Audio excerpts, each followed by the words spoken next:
Hello and welcome to Deliberately Creative. I'm Stephanie. Let's paint a watercolor sparrow using inexpensive watercolor paints and paper. I'm using the Superior Watercolor 42 colors and the Etcher A5 watercolor pad, 140 pound, cold pressed with wood pulp, paper fibers, totally vegan friendly. Super cool. They sent me the pad for free. I'm testing it out on several different pieces of art before I tell you what I think of it.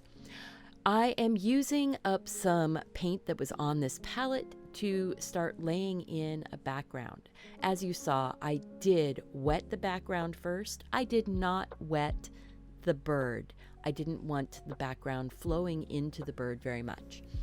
While I'm painting in the background here with just neutral colors, I do have a link down below for a traceable for this bird. I also have in the iCard a link to my video on easy how to draw cute birds. Great lesson if you have no experience drawing, but you want to learn how. Just putting it out there for you. I'd love to see your artwork. Now I am doing these pieces. I've got it set up for two different birds. I'm doing this first sparrow, and then I'll do the second one in the next video.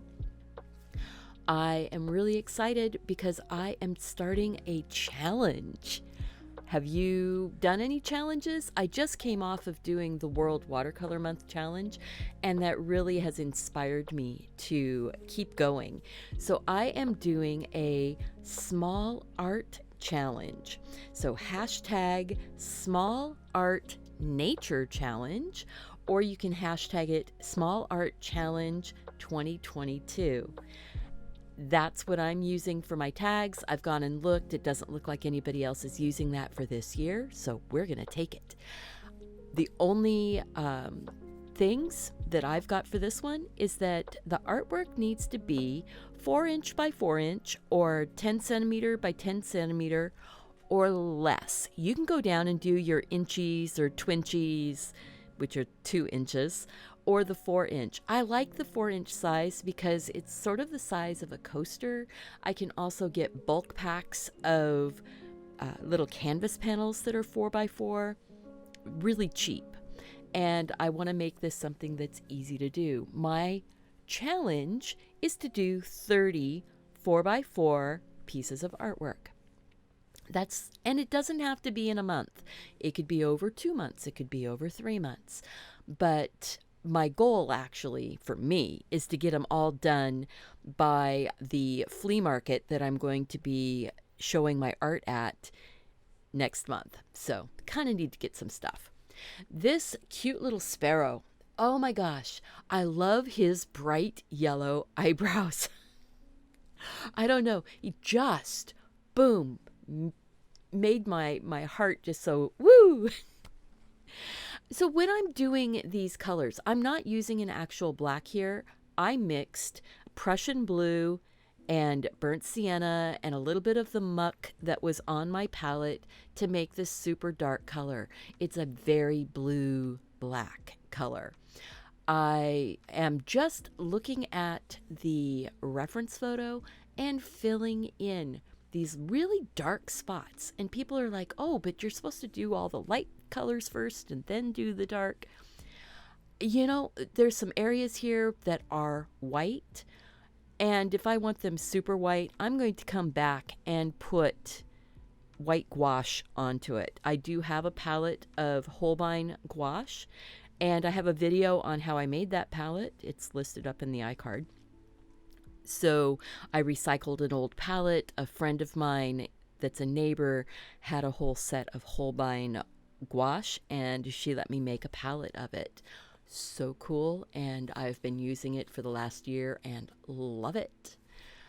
So now what I want to do, I'm going in and I'm doing a very watered down version of that gray, black, blue color that I made, and then dropping a little bit of burnt sienna onto it just to give this little guy some variation in his feathers. not too terribly worried about making this a perfect representation. Guys, birds are one of the easiest things to do. It's basically an egg shape with a little ping pong ball on top. And these feathers, I'm not painting every feather. I am painting blocks of color in bands and getting this easy little feather pattern put in. You can do this. Take your time. It doesn't have to be super fast. This whole picture took me about 25 minutes to do from start to finish, and that included some drying time. I let it dry naturally. I didn't dry it with a hairdryer or anything like that this time. All right. I put his feet on backwards. I want you guys to know, I put his feet on backwards. From this angle, you should only have one toe coming over the back of the branch and two toes going forward. I fix it kind of with my pen when I go in and do some outlining.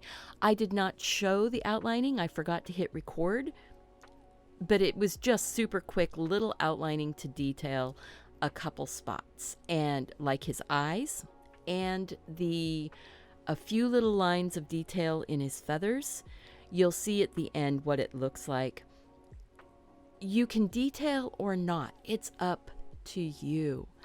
I like the look of the watercolor just being watercolor, but I am a pen and ink person, and that is my happy place to be.